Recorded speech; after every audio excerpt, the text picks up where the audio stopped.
you everyone who's taken the time out to join us today. My name is Madeline Wakeman. I'm co-founder of the WorkCrowd. WorkCrowd is an online platform that connects the best freelancers across marketing, communications and PR globally. We're really pleased to be joined by Sean Mackenzie. Sean works for Parasol Group. He's our IR35 guru. Parasol Group is an umbrella company, and actually I'll hand that over to Sean to give a little bit more of an introduction. But Sean kindly joined us, I think it was about a year ago now, wasn't it, Sean? And did one of these IR35 reviews there, and we're obviously a year on, so wanted to sort of really go back, do that review, update, see where we are, see how it's impacted the industry. But I think also really to give an opportunity to both our freelance and client members to sort of come back and ask you as well any key questions that they might have. So I think on that, we want these topics, these sessions to be as interactive as possible.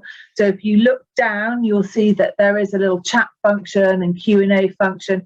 So I would urge everyone to take advantage of that and fire any questions that you might have for Sean. So Sean, can I hand over to you for a bit of an introduction and to get things started? Thanks, Madeline. Yes, thanks to all for joining. So yeah, I am a account director at Parasol, but also Optionis Group. So we look after around 25,000 contractors at any one time. That could be on the umbrella model, which is Parasol. We also look after sole traders, and we also look after limited companies on our accountancy brand. So we look after all spectrums. So when IR35 hit, it really made a difference to where our contractors sat with us, whether it was through the umbrella model or the limited side. So we're affected in all ways. So our delivery to the end clients was really just get this right and make sure that you're assessing the contractors fairly was our voice and what we pushed for over the 2 years before the reforms. Obviously, it was delayed for a year, which was great, but now it is in place. So I've been doing a lot of these reviews recently and running through, and we found that they are really helpful. So I've got a few slides, and what I'll do is I'll share through you what the reforms are, what makes you inside or outside of IR35. I think it's really good to revisit that briefly, not as much detail as we maybe did a year ago, but it's really good for you to look back and now think, right, I've been doing these roles for a year. Where would I actually place myself? Obviously, at the minute, you're not making those decisions. It is the end client, but I think it's really worthwhile running through and going, actually, would I be able to challenge this and say, maybe I should be outside, or maybe this role could have been inside? So I will get on with sharing. That sounds great, Sean.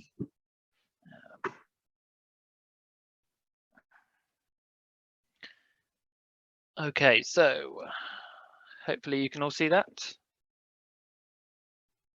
Yeah, that looks good. IR35 1 year on. Is that okay, Madeline? Yeah, perfect.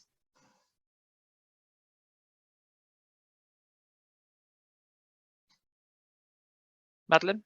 Oh, can you hear me? So yeah, no, that looks good. I think your original screen was the best one. This has now got the sort of rerun, 1, 2, 3, 4, 5. Yep. No, I'll share and I'll carry on. Sorry. And I'll always just double check. I'm aware that last year I went quiet for 5 minutes, so I'm conscious that doesn't happen again. So, and for those who've asked, we will be sharing the presentation afterwards. So and if there's any Q&A or answers we don't have a chance to answer at the end, we'll also try and provide any additional information. Okay, so what is IR35? Why was it brought in? So IR35 has actually been around for 20 plus years now. It was brought in many years ago, really because HMRC saw too much of a trend of contractors working as an employed person one day, coming in on the Monday as a contractor, but doing exactly the same role. So it's actually been in for a really long time. 20 plus years, as I say, but it was always on the contractor to make the decisions. So you had the choice of whether you were inside or outside. And what that effectively means is if you're inside IR35, you are deemed as an employee. So you have to pay the necessary employment and employee taxes. Whereas if you're deemed outside, you're really deemed as what we'd call a true contractor. That's, you know, working independently as their own company, and then would be able to work through their limited company, sole trader, and take advantage of those tax breaks that obviously you don't get the benefits of an employment. So that's when it was brought in 20 years ago. However, it wasn't working. So in 2017, they brought a change into the public sector. And then last year, they obviously brought it into the private sector. And the main change really was that the contractor no longer makes the decision or the determination on whether they are in or outside of IR35. That decision is now made by the end client, the one that you are carrying the work out for. So how is IR35 applied? So as I've sort of said already, it's already been in the public sector since 2017. Last year it was brought into the private sector, and effectively it should be on an assignment by assignment basis. However, we'll go into that in a bit more detail. It doesn't seem to be that that's the case. It doesn't seem that your assessments are being made on each assignment an individual basis. You're either lumped in with a group of people for a role-based decision, or there's no decision being made at all. You're just being put inside. But we'll go into that. So if we revisit the factors of what actually makes up inside or outside, so these are the three pillars, and then there are other factors. So right of substitution, mutuality of obligation, control, and then the other factors. So these are all the areas that make up whether you're inside or outside. And we'll run through those in a little bit more detail. But really, with the outside determinations, it used to be that you needed to have all three. So all three pillars: obligation, substitution, and control. What we've actually seen in the case law that's coming out now is that you don't need all three. One could be really weak, for instance, but if you've got a really strong case on one, then effectively that could be enough to put you through and get you outside of IR35, so you're able to show that you're, you know, a true contractor. However, the introduction of this and getting the end clients to make the decision a lot of the time has unfortunately meant that they are much more risk averse to this. They don't want to be in the headlines for tax avoidance or taking on huge tax fines, which we're seeing in the public sector. So they've been much more risk averse, which is where we've seen these blanket bans. So be a really good case as you go through, just look through all three of these and sort of work out where you would sit. So the first one is the right of substitution. Now, this is a really contractual obligation. It's within the contract that you would have with the end client, and it allows you to bring in a substitute. So if you aren't able to carry on the work, or you're juggling multiple amounts of work and you need to bring someone else in to help you, you should have the right as a true business to be able to substitute someone else in. So it isn't just John Smith they're hiring, it's John Smith Limited, and they will provide the work. So as long as you've got a substitution clause in the contract, that means that would put you outside and show that you are, working for your own business. Whereas if there's no substitution clause, that implies that they are hiring you as a person, so as an employee. Now, in reality, right of substitution is never really used. So I'm sure if I asked a raise of hands with all of you, there'd be very few of you that would probably say, actually, I've brought in a substitute to carry out the work. So it's not one that would be reflected in the day-to-day. HMRC wouldn't be looking for you to always have substitutes in, but it's great to have those substitutes that you know people that you could bring in, and also if you are going to use it, that's great. But really, it's with the client's permission, and it needs to be in the contract that it would happen, and it really needs to be important that if you did need to use a substitute, that it would be able to happen as well. The other things to bear in mind as a contractor is that if you do ever bring a substitute in, the rules are that it would be for you. You would need to find the substitute, and you would need to pay that substitute as well. So it's quite a lot of work for you, which is another reason why we never really see it happen. And normally when you commit to a piece of work, you're carrying it out. So that's substitution. The second one is also quite contractual.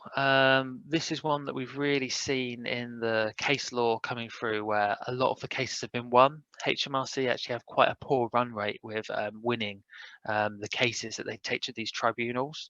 But mutuality of obligation is one where it's a real strength for contractors to show, actually, I do work outside of IR35. There is no mutuality of obligation. And what that means is that you're not obliged to do any work through the end client that you're working with. So you don't have to accept any extra work. They also are not obliged to give you any more work. So once you've agreed it's a piece of work with them, you can go your separate ways. You're not tied to them. They're not tied to you. One thing we are seeing around this, though, year on is the obligations of terminations. So it used to be that even if you're outside, you would sometimes have a week or a month's notice period. This is being reduced to fall in line. So if you are outside, you might find that actually there's no notice periods anymore, which is still quite often the case before, but we're seeing that as more of a commonplace because any termination period would show an element of obligation. Now, HMRC believe that there is obligation in every piece of work that you carry out, hence their tool to assess IR35 is called the assess tool. There's no mention of obligation in there at all because they always believe it's there. As I say, through case law, contractors have been able to really successfully show that there was no obligation. So this is a really strong reason as to why you would be outside of IR35. So those first two are quite contractual, as I said. Then the third one is, I would say, the most important now. This is the one where we are really seeing contractors can prove that they are outside of IR35, and it's the control around the work that you're doing, really how you're carrying out the work. So do you have complete control over the work that you're doing? So as an independent business, you would be expected to be told, this is the piece of work, and then you carry that how you want. So things like COVID have made a real difference to this. So the where, it used to be that you would expect to be in the office 9 to 5 Monday to Friday. The modern way of working means that isn't really the case anymore. Contractors have a lot more control over when they want to go into the office, if they do at all, remote working, the hours. So it's really kind of helped with the control over what control you have over the work you're carrying out. So the when and the what, when are you working on the role, what type of role is it? So is it a project-based role where you're given a brief set of rules and then you have to go deliver that work, or is it very much this is exactly what we need to be carried out to this specification? And there's no sort of leeway for you to control the work. You're very much just carrying out the work for them. So control's a really big one, and it's really around the working practices. So it's a very grey area. So HMRC or yourself or the end client can see that in a completely different way to how you feel the work's being carried out to how they are. So it's a big grey area, but it's a really strong one to show a contractor who has control over the work they're doing should be outside of IR35. Then there are the other factors to take into account. So this is very around about the behaviours in a lot of cases around the contractors and the end clients, how they treat you and how you behave within the workplace. So are there appraisals being carried out, performance bonuses? Are you on a rolling contract? There should really be an end date with all contracts. It shouldn't just be carry on working with us until we don't need you anymore. It should be, you're going to start on this and then you're going to end at this point. You shouldn't really be on any organization charts or business cards or emails. And if you are, it should be clearly stated on, say, your email signature or your business cards or the org charts that you are from outside the business. So you have been brought in to help with this specific piece of work. You also need to own your own business account. Most of you will do, some don't, but really, if you are going to be working outside of IR35, you need to have your own business account and you need to have your own business's insurances, public liability, etc. These are things that you might see as common practice that end clients are now asking for, whereas they didn't before. So you would need to a lot of the time show this up front, and this would help you show that you are your own business that's taking the risks. It's not down to the end client to cover you. Do you have your own equipment? Now that's very much based around what sort of roles and sectors you are in. But most of the time for security, you would be using the equipment of the end client, but it's not really a make or break, as we hear sometimes still that, I'm using my own laptop, so I should be outside of IR35. It's not really the case, but it certainly helps if you are using your own equipment. So as I said, I'll share these slides out, but this is just a quick help and hinder around all 4 of those areas to show you, what good looks like. So all those things that would help you be outside of IR35, and then the hinders would be these things that start pulling you in to be inside IR35, so deemed as an employee and have to pay more tax.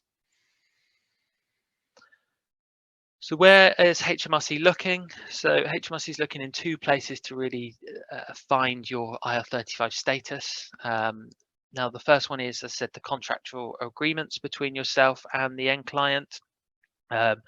This can be fantastic, and we've seen some end clients, have some really IR35 friendly contracts now.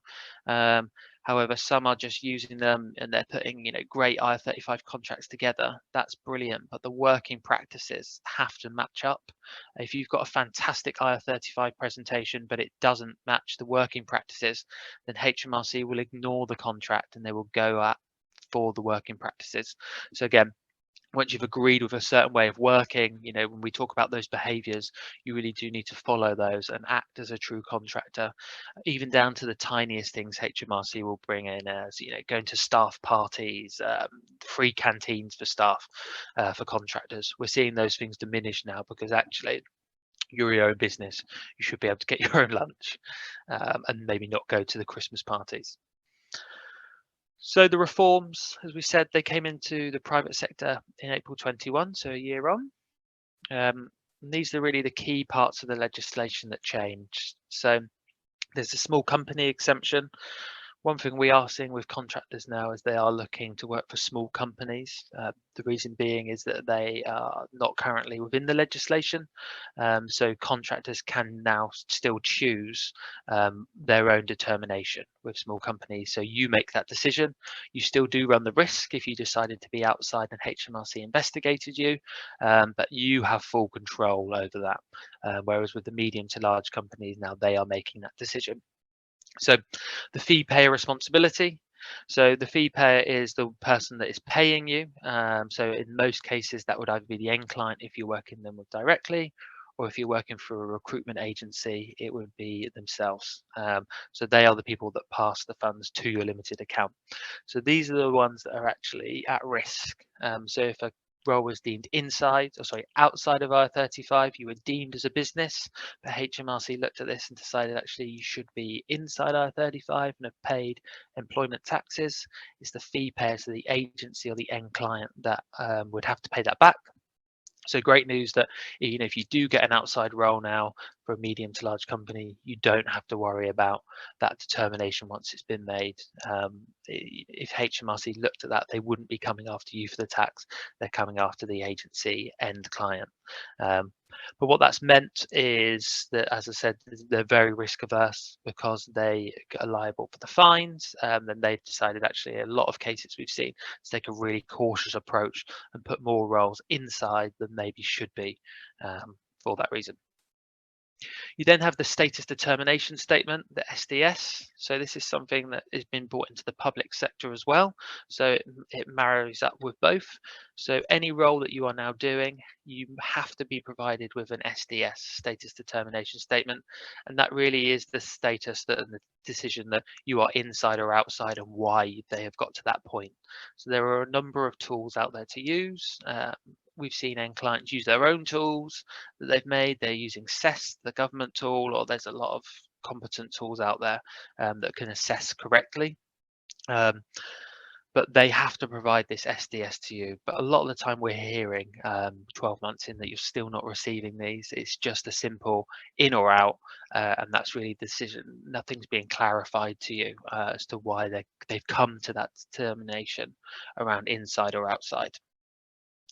And then the final part is the statutory-led client disagreement process. So this wasn't around in the public sector. If you were told you were inside IR35, That was really it. There was no way for you to disagree. However, now there is a disagreement process in there. So end hirers who make these status determination statements have to back that up with some proof, and you do have the right to disagree with that. Now, obviously, as a contractor, you're never going to disagree with an outside determination statement, but you will more than likely disagree with maybe one that's inside, and you now have that right to question and challenge that determination, which is great. So we've had some really, we work with Kudos as one of our partners, and Kudos has been a specialist within IR35 for a very long time. They actually used to, before the reforms, help contractors make those decisions and determinations as to whether you were inside or outside. And they've conducted a survey of over 2,500 contractors. That some of the stats in there are quite interesting. So for instance, how would you describe your business performance in 2021? Well, 32% successful, 44% consistent, 24% have rated poor. Now, interesting enough, when we look at that 24% that have rated the performance poor, 71% put that down to IR35 reforms. Only 20% put coronavirus. So it's really showing what a knock-on impact this is having with contractors. We also see in the next year, so what do you view as the biggest threat to your business in 2022, so this year, and again 61% is the IR35 reforms. It's still causing huge issues because we're not seeing a huge amount of change from last year, from these blanket approaches, etc., that were put in. 18% is also tax increases. I'm sure we'll find out more today from the statement, but that can really be tied into IR35 as well, we feel. So actually it's sitting more around the 80% that the IR35 and tax reforms are having on your limited businesses. Has your end client determined the IR35 status? So actually we're only seeing 32% around that, 24% no and 40% unsure, which is really not great. And I think that clarifies that the SDSs, the status determinations, are not being given out, or they're not clear enough at the minute to show contractors actually this is your status and this is why we came to that decision. And then of those, what is your determination? 65% was inside, which mirrors other surveys that we're seeing, that it's around about 65% that contractors that were previously outside are now being put inside, so a huge amount. What methods did your end clients use? So we'll come on to CEST a little in a minute, but 38% using the CEST, 26% are using these independent tools, which are much better. So just as a brief idea for you around the CEST, the reason why it's not so great is 1.2 million CEST statuses were carried out last year. Of those 1.2, 230,000 were undetermined. So HMRC is basically giving you a "we don't know, we can't determine your status" answer. So naturally, with these end clients, where they are being more risk averse, and undetermined to them really signifies an inside role. So they're putting you inside. So that's 230,000 that maybe if the CEST tool was a little bit better, or there was an independent review done by someone like Kudos, for instance, that could have been 230,000 more contractors outside of IR35 instead of being put inside. So have you been able to secure an outside IR35 contract since the reforms? This one was actually quite surprising. 64% said yes, which we think sounds really high, but I would say that this is Kudos, who do have a fantastic tool to deem you inside or outside. It's very thorough. They are getting more contractors outside than not. So that 64% really shows that if your end clients do use something other than CEST, they will more than likely get a positive outside IR35 determination. Then finally, how confident are the contractors, those 2,500, they will operate outside of IR35 in 2022? Well, it's not the best news. It looks, around about 70% feel that actually they will not be outside, and they will be working through an inside IR35 process. So just some stats that we've seen over the last year. So what have we seen as a business and a sector? So I work with over 400 end clients. We work with over 2,500 agencies. It's closer to 3,000. So we do get a lot of data back from them. So what are we seeing and what are their worries? So number one really is the soft landings. So HMRC, when they brought this in last year, said that there would be no retrospective action. And they also said that there would be a soft landing. So end clients had a year to make those determinations and sort of get them right, and HMRC wouldn't go after them. But really, to say there was a soft landing was quite interesting, because they need data to look at and decide whether the end client's getting it right. So that year they're now going to be looking at, so that will be over come April, the soft landing. So we're really expecting to see quite a lot of cases go through that, lot of investigations. We would expect that it would be the bigger clients to start with. So if you look at pharmaceutical companies, for instance, that may have 3,000 plus contractors, those are the ones that they'll probably be looking at, you would imagine, right away, because previously HMRC would have had to have individually assess all 3,000 people, whereas now they can do this on one review, see how the end client is making those determinations, are they using it correctly. One thing that I've mentioned already is small company exemption. There are some rumours, so I don't want to start a panic, but we have heard some grumblings from HMRC that potentially they would look to take this out.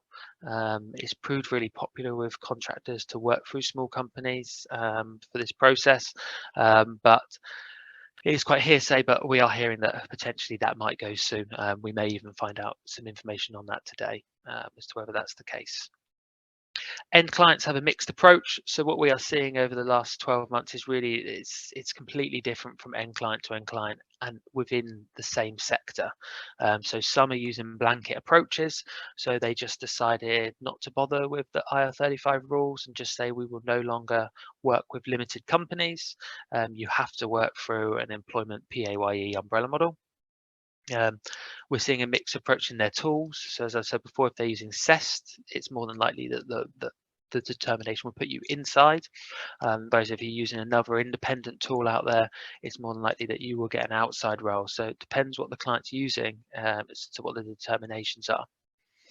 Other things we're seeing is end clients are starting to use contractors from outside of the UK.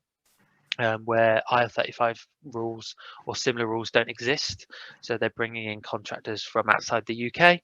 But we're also seeing the opposite with contractors. So you guys are starting to actually find work outside of the UK as well, where you can still make the determination. So it's going both ways. The Great Resignation that we thought we would also see, and change of roles from COVID, we are seeing that actually there is good news, I guess, that contractors are much more needed at the minute. That we're seeing from our recruitment companies that there are a lot of jobs out there. The contractors can sort of pick and choose at the minute, and that obviously if there's an outside IR35 role, you would pick that up straight away.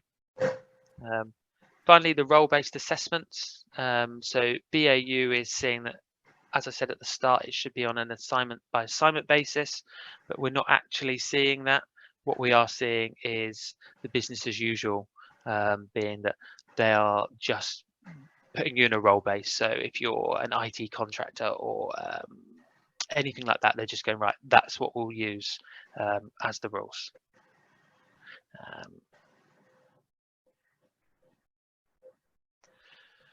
So some other things we're seeing. So in the public sector, 72% of public sector sites have said that actually they haven't seen a change. Now, this is good news and cause for hope. That we know this has been going on for 5 years or 4 years within the public sector now, and they're really seeing that the changes haven't been there. So they're still engaging a lot of outside workers, so they've still got the same amount of contractors on site. So the work is still there. We've also seen from some other surveys that 35% have left self-employment since the reforms, which is not great. It's not what we wanted to see. And I would say that we've seen that across the board with our limited companies and our umbrella business. 36% working inside IR35, of which 80% have said that they've seen a drop in their earnings. which again is not great. And what we think that is down to is contractors either not asking for the uplifts or the end clients not offering an uplift. So when you are deemed inside IR35, there should really be an uplift on the day rate to cover off the employer's national insurance, etc. But we're not seeing that come across in every case. We've also seen that 24% of contractors have started to look to work outside of the UK, as I mentioned. If you do work outside of the UK and the entity that you're working for doesn't have a UK-based business, then actually you as a contractor make that decision as to whether you're inside or outside. But good news is we are starting to see less clients or more clients question CEST and looking at, is that the right tool for them? Is it the best process for them? We've seen some really big cases in the public sector recently. For instance, Ministry of Justice just recently been hit with a £72 million tax bill where they've been using CEST, deemed contractors outside of IR35, but HMRC have said no, they're inside. Here's a £72 million bill. So that is around what we've seen. And in terms of your options, so just to clarify again, if you're outside of IR35, you are deemed as what we would say a true contractor. So you can work through your limited company, sole trader, or there's a number of hybrid products out there that are allowing you to work inside of IR35 through an umbrella and then outside through your limited company. One thing we did see though is a lot of contractors close down their limited companies. But then get outside work, so have to restart their limited companies up again. So it's worthwhile speaking to your accountant who's looking after your limited company and see, is there a model that works where you can have both? If you are working inside IR35, you should always speak to your accountant about your costs because realistically they should go down. Your account should be put into some sort of dormancy where you pay a lot less. Then if you're inside, so you're deemed as an employee of that business, your real options are agency PAYE, umbrella, or deemed payment. Now, deemed payment is not as popular. It's effectively where you work for your limited company, but the tax is deducted before it's paid to you. So you're really losing out on you're not getting any employment benefits, such as statutory sick pay, etc. But you're also being taxed like an employee. So most end clients agencies won't offer it out, but it is a way to keep your limited company going. But realistically, those funds you're receiving into that have been taxed, so you may as well have them come into your current account. And then finally, about the rates. So as I said, 80% of contractors that have been deemed inside have seen a drop in their earnings. What we would really recommend here and what we really push with our agencies and end clients is the uplift of rate. But you should really have two rates if you are going to work inside and outside. So what's my inside rate? So I need to uplift for employers' national insurance, etc. And then what's my outside rate that would normally be your normal rate that you would charge? It's worthwhile looking at, right, what should my two rates be? What do I need to accept? So my take home is the same, so I can carry on with the lifestyle I'm living. And that is it around the presentation. I thought I'd leave half an hour for questions, which I think we're about right. Yeah, brilliant. That was great, Sean. Really, really useful. And I think there'll be lots of questions that come out of this. So just, actually looking at the Q&A and some of the chat that's come through, if we start here, I think as Adam has asked, if actually a lot of contractors have portfolio career, or freelancers, independents have portfolio careers, so they'll work with multiple clients. Is that a way of actually, does that help sit you outside of IR35, or is it a little bit more complex than that? It's quite simple, I guess. It's assignment by assignment basis. So you could work for 5 clients through the same week, but those 5 clients have to assess you on the work you're carrying out for them. So we do see it, especially in this market and sector, that you will work with a number of clients, and the work isn't Monday to Friday. It's really about getting those assessments correctly. It certainly would help that you work with a number of clients, because maybe then you are in control of the work you're doing. But no, unfortunately, if you work for 5 clients, that means 5 assessments effectively, of which we have seen 3 would put you inside, 2 would put you outside. So working through those hybrid models where you're working, through a PAYE one way and a limited company the other, it's a bit of a headache for your accountant to work out, but really that's what it's based on. So yeah, it does help you, because obviously you would naturally take the roles that are outside, work with those clients maybe more if they're assessing properly, but yeah, unfortunately it's a case by case basis. So you would find that you're working for inside and outside. So one of the questions, Sean, or one of the points that you touched on, was around actually having an inside of IR35 rate and an outside of IR35 rate. And I think that's from our experience at the Work Crowd, it's something that is very topical and increasingly, whilst a lot of clients' projects are much more outside, so they're very much geared towards that portfolio career freelancer who's very much controlling what, how, when they deliver. Those interim type contracts, which are typically, we're finding, being deemed inside of R35, there is, exactly as you said, that tendency to perhaps revert back to a permanent salary. So we are trying to educate clients, and it would be great, and I'm sure our audience will also want to understand where should they be positioning their rates when thinking about their inside and outside IR35. So what uplift should they be giving themselves? Yep. So the outside role would really be where you start from, because that would be what you've always worked off of. And then the inside role, really the uplift, you're looking around about 25% roughly. So really you're looking at employers' national insurance, which as of the minute is 13.8. We'll see what that goes up to. And then you've got 0.5% apprenticeship levy. If they're a medium to large business, they'll be paying that, or you'll be paying that of the assignment rate, and then there's 12.07% holiday pay. So if you add all that up, it's roughly around about 25% if you want to take the same take-home pay that you should be putting on your umbrella. Now, within the market, we've seen a really mixed process. Some end clients that I work with have been fantastic, and they have uplifted by those full amounts because they've really wanted to keep their contractors. Others, however, have not lifted by anything. So effectively that 25% uplift has not been increased, and it's been the person who has to swallow that is the contractor. So you're losing 25% take home pay. And then there's all the ones in between that will uplift for employers' national insurance, but not holiday pay, etc. So 10 to 12% seems to be the average, but yeah, it's a real mix. I mean, it's interesting because I know from the research that we've done, typically we'd sort of, in other industries, they're sort of looking around that sort of 30%. So that sort of aligns quite well with the feedback that you're giving. Adam's asked, with regards to going back at looking at those assessments, whether it's CEST or one of the other tools like QDOS use, if a client isn't giving them that appropriate paperwork to show that they've done the assessment, does that have any effect on actually where the responsibility lies? Yeah, so effectively it does.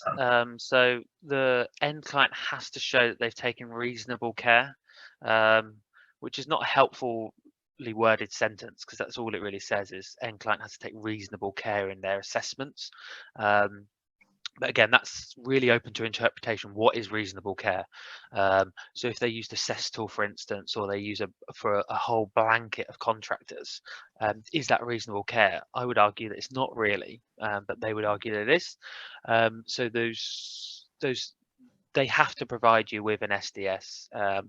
Is really the bones, and that's the crux. Even if it's CEST, they need to say you're inside for these reasons. Now, if it's outside, they probably will, because they're going to make sure they're covering themselves, because they're on the hook if it's wrong. So they go into much more detail. But the inside roles, again, they really should be showing you something, because, as we said, you've got the right to challenge that. So if you don't receive anything, the first thing I would say is, how have you come to this determination? What tools have you used? Can I see the status determination statement? And again, it's really mixed across the industry. Some of our agencies that we work with are fantastic, and they do the tools, and it always goes out to the contractor separate to any other information. Others not so much, and could really question, has a robust tool been used, or have they really just looked at the role and someone's gone, we'll put this in inside. So yeah, they do have a responsibility to give you that. You can challenge, and if they don't, the argument could be made that they haven't, so they're on the hook anyway, and you could work outside. But effectively, the problem you're going to have is if they put you inside, they're only going to agree to certain payment structures such as PAYE or umbrella models. They're not going to allow you to work for your limited company. And what's the process that people can take if they do want to challenge a determination? Because I think particularly for what traditionally for fixed term contracts, a lot of businesses have, just as you've mentioned before, Sean, taken that view. It's inside of IR35. They've just done a blanket approach on it. So what's the process that an individual can take to challenge that determination? So the process is there, which is great, but again, it isn't the best of processes. HMRC really put their hands away from this one and said, there is a process, you have the right to challenge it, but we're not getting involved with the process. So it's not like you can go to HMRC, an official body, and say, I'm going to challenge this process. It's really the end client has to show, as part of their reasonable care, that they have that process in place. But it can be as simple as, and we've seen contractors really challenge them, put in some really great points around, I've been doing this job, because a lot of contractors out there were doing this role already, and they've gone through the change from, working outside for the limited company, doing exactly the same role on April the 7th. The end clients assessed them inside, and they've been able to go through every point of those 3 pillars, for instance, and say, these are all in place. I'm doing an outside IR35 role, but the contractor come back and says, so the end client come back and says, well, we've looked at it, we did a CES test, it says you're inside, that's pretty much our reasons, then that's the dispute process almost finished. There's no real way around it. And going, obviously, so we've talked about the right of substitution being obviously a sort of key pillar, or one of those key foundations to sort of determine that actually a contract or a piece of work is outside of IR35. As you talked about, in practice, actually, whilst it's key to have that within the contract, perhaps it doesn't happen that often in a practical in a practical situation. But could it be enforced? So one of our attendees has asked, could it be enforced by an intermediary? And how? What does the impact of the relationship between the intermediary and the contractor limited company? So with the substitution process, as I said before, it's very contractual. If as long as it's in there, that's great, but it does need to be in there with the view that actually the end client would allow that. It was one of the real sticking points when we went to see end clients to educate them around IR35, because I think end clients thought contractors were suddenly just going to be swapping out left, right, and centre, and they were never going to have some consistency. But really, that was around our education and agency education around actually this never happens. It's very rare that we see a substitution actually be used, but when it is requested, as long as it's requested in the correct way, and there's a genuine reason for it, then there shouldn't really be a reason why they decline that. Now, there may be some places, for instance, especially in the public sector, where they would never ever allow. So if you're working on a nuclear plant, they're never going to allow a substitute. So there are those cases like that, but most of the time with substitution, as long as it's in the contract, and you know that you could use it if you need to for a genuine reason, then there shouldn't really be a reason to stop that. But yeah, it has to be in the contract. Yeah, I know. I mean, one of the things that we've very much communicated both to our clients and freelancer members, that obviously one of the wonderful things about being part of the WorkCrowd network is that actually, if you are a freelancer, you have the WorkCrowd network that you can tap into to actually enable those substitutions to take place, but also from a client perspective, that actually they have a certain amount of security that actually, if that freelancer does need to be substituted, it's part of a trusted, vetted network. And I think actually some clauses, if you'd agree with this, Sean, around the fact that actually that client has the ability to vet, interview, be part of that, to approve that substitution. I think that gives them a lot of peace of mind that it won't be taken advantage of, or actually it's to everyone's best interest. Yeah. Interestingly, when we had a lot of end clients say, "Oh, we wouldn't accept a substitute," we looked at their contracts, and funny enough, there was actually substitution clauses within there, because IR35 been around for so long, and they were written 20 years ago. Some of these contracts, they've changed since, but some of the old clauses are still in there to make it IR35 friendly for the contractor 20 years ago. And one of them was around substitute. So a lot of end clients actually had it in, they didn't realize, but I think now they're starting to be educated around the fact that it doesn't mean that there's going to be a different contractor in every week running the same role, and there's not going to be consistency. They are more partial to it. The only thing you have to be careful of is the more points that you put down. So for instance, if the end client says, we do have the right to refuse, and we do have the right to interview them, it's starting to weaken that process around substitution. But yeah, they're naturally going to want some protection in there, so you don't just send in someone who hasn't got a clue what you're doing. But again, we go back to actually, would a contractor ever really send someone in who they didn't think would do a good job on their behalf? Well, probably not, if it did ever take place. This has been another question. Obviously, we talked about small company exemptions and the onus very much being on, in those situations, the individual, the contractor, the freelancer to make the decision. One of our attendees has asked, in actual practical terms, if you found that HMRC are auditing this and actually are contractors being investigated, for example, in the past year, where with small businesses that perhaps they should have been inside rather than out. Yep. So with the small companies, they were just kept out of the reform. So it's actually been the way it has always been for the last 20 years, where it's the contractor to make that decision. So you should be looking at those pillars and working out, am I inside or am I outside? The great thing is, like we've said with this particular base of contractors, you do maybe have multiple contractors. So actually, when you're assessing your own role, you can really use those things. Whereas end clients necessarily wouldn't use that, like, oh, he goes or she goes and works for 4 other clients. Whereas a contractor, that's a really strong piece to say, I choose the work that I do, and when I do it. So it is easier to show that you're outside of IR35 as a small company, because you're making and showing those skill sets and those reasons around it. Now they could go after you as a contractor, but as we said, they've given big end clients this year of soft landing. Now we would imagine they're really going to look after them. Why would they look at one contractor working for a small company when they could look at an end client that has 3,000 plus contractors? What HMRC really did want around this also is self-policing, which they are getting a lot of, because the end clients are putting contractors inside. Maybe they shouldn't be, or they should, but that self-policing is there. So HMRC are already earning huge amounts of revenue because the end clients are putting them inside. So they're going to really be going after them. So it's not to say they wouldn't check you out and look at your determinations, but I would imagine that really they're going to be looking at the end clients, the big ones.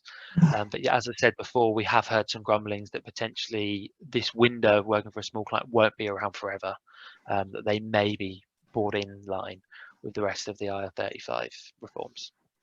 I think one final question, Sean, is that you'd obviously mentioned earlier on about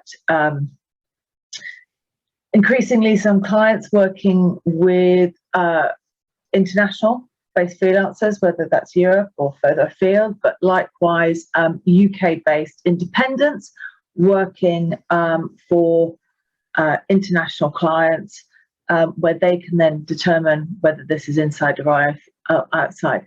From a client perspective, if they deem a piece of work to be inside of IR35, but happen then to identify a freelancer based outside of the UK, how does that impact? Does it then need to still sit with inside IR35, or is there some flexibility there? So if it's an end client looking at contractors from outside of the UK, then realistically it's whatever tax applies to the country where they're working, where the contractor's working. You know, there's a lot of similar rules such as IR35 within European countries. It's not called IR35 obviously, but it's similar rules. But other countries, they don't have rules such as that, so they can go and find, especially now when, you know, we're so used to working from home and remotely, it's almost easier for these end clients to go find contractors that are based abroad. And it's not that many that we're seeing it, but we are seeing it happen. But like I said, the alternative is for contractors, that's also great because the world has opened up a bit more. Actually, you can work for a client that is outside of the UK, of which means that then you make the determination. And realistically, if you're working for a client that's probably in another country, the chances of you know, the control over the work you have, the control over the work you have is probably pretty strong. So you could probably put a great case together that you're outside anyway. But it just goes back to, if you work for a company outside the UK, you have the choice. But really the negative is that we are seeing some end clients use this as a workaround to go to markets outside of the UK, which is not great. And obviously that's a complete loss for HMRC because not making any revenue at all on those firms. So. I mean, I think in terms of our client, you know, our attendees today within the marketing communications PR space, it is very much about actually that local expertise and local knowledge, and I think it's something that's it's almost next to impossible to outsource. But as a wider issue, it's very valuable. We have got some other questions, but I'm also mindful of time. So any questions that we haven't answered, we will try and address those perhaps in the send out that we share with the wider audience. So as we said earlier, the PowerPoint that Sean has kindly talked through, we will share with everyone, and we will also be making available this webinar on our website, so you can come back and refer to it, and any unanswered questions we will try to address likewise. But thank you all for attending, and thank you, Sean, especially. That was really useful and really informative, and great to have you back. Pleasure to be here. Brilliant. Thanks, guys. Enjoy the rest of your day. Bye.